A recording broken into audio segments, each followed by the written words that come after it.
Super Dave here with another review.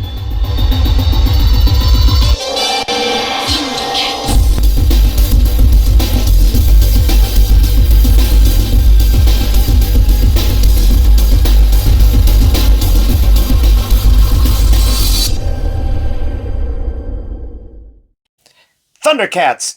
ThunderCats! Ho! And this is another ThunderCats Ultimates by Super 7. And today we're looking at Berbil. Just look there. Finally, like a dream coming true, we have Berbil, that native race of robot bear-like creatures that had always lived on Third Earth and were very intelligent. Also, kind of sweet and cuddly as well in a weird kind of way. But they had their own villages and just network of community. And this is their leader, Berbil. And it says ThunderCats on the top, as you see. It has that beautiful artwork still on the back, even in this new style packaging. And there is a bio for Berbil. If you'd like to pause and read that now, you certainly can. But as you see in this new style packaging, they have this typical artwork here on the front as far as the logo and the name. But then they've got a little extra where they actually add some artwork on the front of the character as well. And a little bit less plastic, but you can still see everything that he comes with there. Looks like he's packed out with a lot of cool stuff. So let's go ahead and break open Berbil and check him out over here on Third Earth. And here we are on Third Earth, where we're going to take a look at our very first Berbil. It's Berbil, the Berbil from Third Earth. And let's first take a look, along with all the gang, at our Berbil's accessories.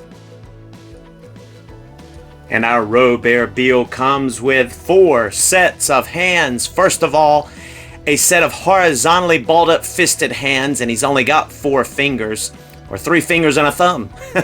And then he comes with a set of vertically hinged weapon holding hands. And then he also comes with a set of horizontally hinged open palm hands. And then he comes equipped here with a set of horizontally hinged gesturing and opened hands.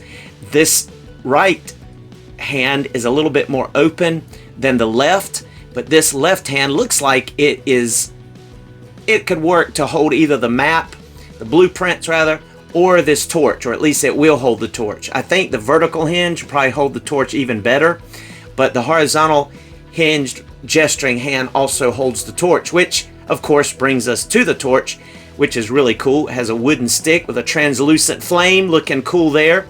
And then our Berbil, it's a tongue twister, folks, but of course comes with 2 sets of heads. Now this is supposed to be his regular, just stoic looking face. And then this one over here is supposed to be the one where Mum-Ra turns into him or morphs into him as a disguise. But this also could be your Berbil talking, because when your Berbils would talk, or your Berbils would talk, their mouth would light up as well as their eyes. And there is an example of that right there. Berbils, Berbils, Berbils. From the planet Berbil, been here for Berbil years. So you see, you could, if you're doing stop motion or something like that, you could make it where you could have your Berbil talk with this really cool head here. So you get 2 heads, and that is really cool. And then he also comes with some Berbil fruit. That's right. This was that fruit like the ThunderCats loved, especially Snarf. He came, I think, with a piece of it. There were different kinds. It tasted different. Some tasted like candy, some tasted like meats, I believe, and others tasted like more like a vegetable or fruit. And then you had Berbil's knife. And it's a short, small little knife that he can hold with a big handle. And then he comes with a cool lantern Isn't that neat? And so this lantern is really nice with a hook, or a loop rather, at the top where you could hook it to a hook like I have here. And then because I purchased all of Wave 11, also got the Super Pack. And so I'm not sure exactly what all of them go to. I have a good idea. So I'm thinking that the little purse must belong to the Berbils, because it just looks like something they would have had. Maybe his wife, I think it was his wife or girlfriend or somebody, and we're hoping to get her. And so I'm guessing that this purse belonged to a Berbil. And then also we have the blueprints where the Berbils helped with the building and the planning of course, the cat's lair. And that is so cool. And then in that super pack also came a ThunderCats communicator. And so I'm assuming that this also could be used by the Berbils, because when they needed to call the ThunderCats, they could use, given to them by none other than Panthro, they could use this cool ThunderCats communicator. And so, you know, it's only up to your imagination. But this is just printed on a piece of waxy paper here, but you see it's so cool. It's got little drawings like a blueprint of what they're going to do to build the cat's lair. So neat, so neat. Yes, it is. So there is all of his accessories. Put that little lantern back up there. And so now let's take a closer look at our Berbil and his articulation. All right, bringing our Berbil up in here a little closer. He is just adorable. He is fabulous. And you see, of course, his fur here around his upper part of his body and shoulders, even some around his ankles and all around into his back region here. It's got like a vent here and almost like a compartment that you could almost see maybe them open it up and repairing the robot parts there. You know, obviously this is a robot, so you can see there where the diaphragm brake is here, where you can bend. We'll look at the articulation here in just a moment. There's not a whole lot here to explore, but it's just pretty simple. But that's the way Berbils were. They were simple. And so let's go ahead and look at his articulation. He's going to be able to look up about that much, and that's pretty cool. You're going to see the peg a little bit under there, but that's a good amount of looking up there. He's also going to be able to look down even until it pops. You can hear it kind of pop down inside of the socket, and that's fine, but it's still on. But that's looking really good. He can look down a good amount. He's also going to get some good pivot, and I really appreciate that, because even with a Berbil, you're not going to be able to have a whole lot of expressions, and so being able to do some things like that's really nice. And of course he can turn side to side, so this big head with such a big ball joint like it has really does bode well for I would say some good articulation and posing. So that is good to see. And of course you will get full 360. You also have, you don't have a bicep swivel, but you have a hinge at the elbow like we're used to seeing, single jointed elbow that gets 90 degrees, and those shoulders will strike a T pose. So I don't believe, yeah, that's not going to move, but you don't really need, being it's so short there, you don't need a bicep swivel. You just have your elbow swivel, and that of course accomplishes everything you would need.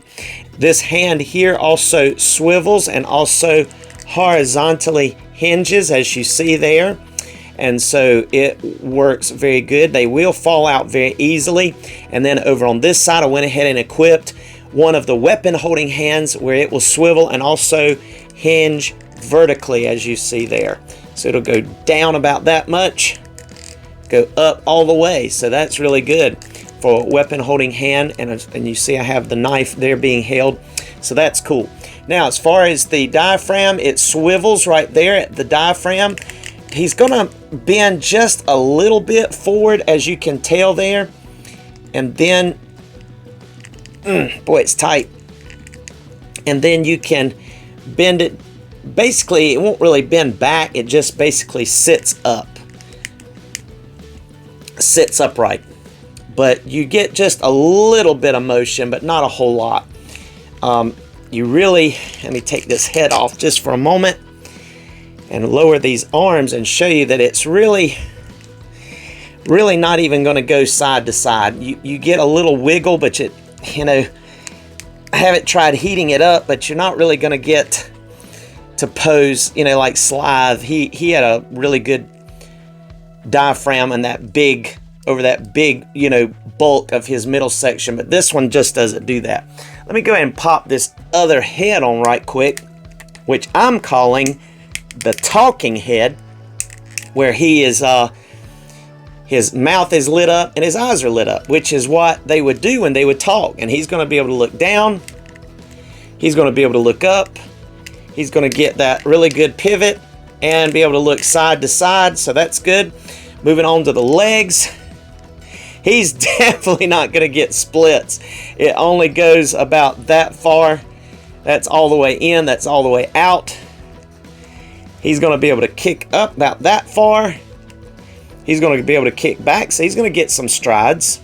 And let's go ahead and see. Yep, you can bend at what I guess you'd call his knee right there. So that's up all the way. And that's bent. And you do have a swivel at the knee. So you really don't have anything at the feet. These feet are not going to move. So any movement you get is going to have to be in that knee and that hip to get his feet flat, which I did have a little struggle getting his feet flat just because of that. Because we have no rocker and no movement, no hinge at the feet at all. That is only basically a knee. So that kind of plays as your knee and your foot movement there, as you can see. But he'd be able to walk and get some poses, especially the fact that you have the peg hole in the bottom, so you're going to be able to get some posing there as far as movement. So that's looking good. And of course, he'll be able to hold, like in this hand, let's just take a look here. So you'd be able to hold that little communicator and he'd be able to call on Lino or call on Panthro for help. So that's really neat. So you can see all of those functionalities. He could also hold up his, not sure which one holds up this lantern better. If I put it on his thumb there and make it look like he's holding up that lantern. That's just not holding it. So let me take that one off. All right, so I figured out what's the best way to hold the lantern is just to hold it, not try to hold it by the little loop, but hold it by his, by the handle or the longer part of the stem. And then you can have him holding it up. There we go. So that works. I was just trying to figure that out. And I'll switch this head back just so we won't throw off the people that look at that as an evil head. Like I said, I don't look at it as an evil head. I just look at it as talking head. But I can see how, because of that episode, why it would work good for a Mumra disguised Berbil Mumra. There we go. He's got his lantern in one hand and his communicator in the other. I'm ready to go. Yes, I am. All right, let's see if he can hold his map. Go ahead and take the communicator out here that he can hold his map. Let's get his hands in here. Aim that head down. And yeah, he can study the blueprint. So that's cool. And then here's the hand that'll hold the fruit. It's the one that he was equipped with that had a little bit more of an open palm. But yeah, that way he can, I don't know if Berbils eat. I know they grow Berbil fruit, but he can hold his fruit. So that's cool. Neat. All right. So that is everything that he came with and all of his articulation. Now, let's take a look at some comparisons. Just look at him there. He's looking so cool. Awesome. Dun-dun-dun. All right. So neat. And here we are looking at our Berbil bear next to our new Ultimates Light Up Eyes Lino. And I'd like to call him our Rankin Bass cartoon accurate lino, as well as our Panthro, Ultimates Panthro here. Looking really good. And you can see how they measure up. I think they're in perfect scale because the Berbils were big, but they're also short. So that works really good here for our Berbil. And if you want to entice the heart of a snarf, then give it some Berbil fruit. And they love it. And so Snarf is ready to try the Berbil fruit, and so is Snarfer. So you can see how they measure up next to them. And that looks really good. Looks very much in scale.